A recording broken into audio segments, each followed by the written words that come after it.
ជំរាបសួរបងប្អូនទាំងអស់គ្នាជាទីរាប់អានថ្ងៃនេះគឺខ្ញុំសូមចែករំលែកជាមួយនឹងអត្ថបទមួយទាក់ទិនទៅជាមួយនឹងគំនិតពាក្យថាគំនិតគឺជាមេនៃពាក្យ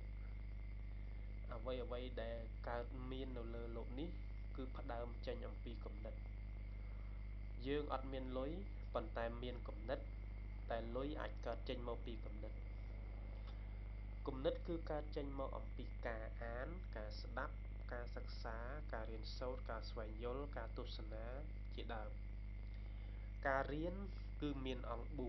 4មនុស្សគ្រប់គ្នាតែងតែបានដឹងហើយថារៀនប្រកបដោយអង្គ4អង្គ4នោះគឺសូចេប៉ូលីអញ្ចឹងគឺ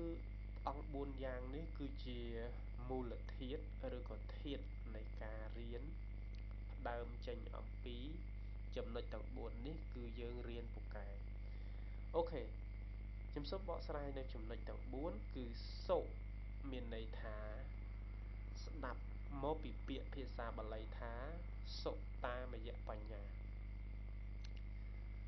ស្ដាប់ដោយល្អសុគឺមានន័យថាស្ដាប់ចិន្តាចេមានន័យថាគិតចិន្តាមយៈបញ្ញានឹងគឺគិតពុមានន័យថាពុច្ឆាវិសច្ចនាសួរស្ដាប់ដោយល្អស្ដាប់ហើយគិត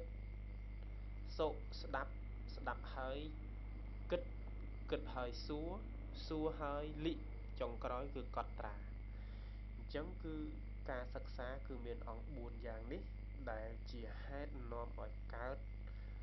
ចំណេះជំនាញចំណង់ចំណូលហើយគឺ